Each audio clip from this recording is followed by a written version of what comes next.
दुल्हा झकास देता ये डमरू वाला ये दुल्हा झकास देता ये दुल्हा झकास देता।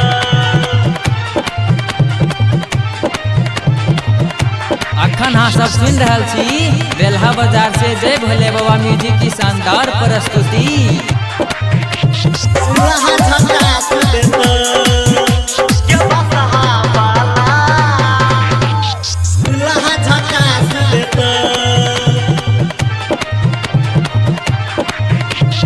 Music by DJ Umesh Shukipur बाजार।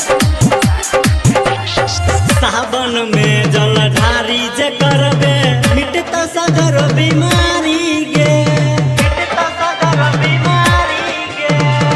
अब की लगनिया में तू रहबे नहीं कुमारी गे रहबे नहीं कुमारी गे। सावन में जलधारी जे करबे मिटता सगर बीमारी गे। अब की लगनिया में छौरी रहबे नहीं तोय कुमारी गे।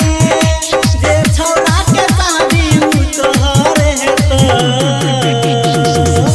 ये बसहा वाला ये दुल्हा झकास देता ये डमरू वाला ये दुल्हा झकास देता ये दुल्हा झकास देता दुल्हा झकास देता ये बसहा वाला दुल्हा झकास देता दुल्हा झकास देता।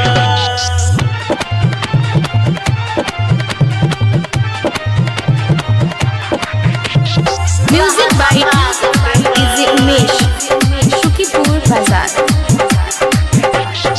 गायक बरमद के छौरी बातले तोय माइन गे बातले तोय माइन गे। कन्हवा पका बर धइ के चल न हमारा साथ गे चल न हमारा साथ गे। गायक बरमद के छौरी बातले तोय माइन गे। कन्हवा पका बर धइ के चल न हमारा साथ गे।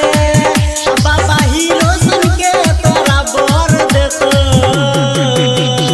ये बसहा वाला ये दुल्हा झकास देता ये डमरू वाला ये दुल्हा झकास देता।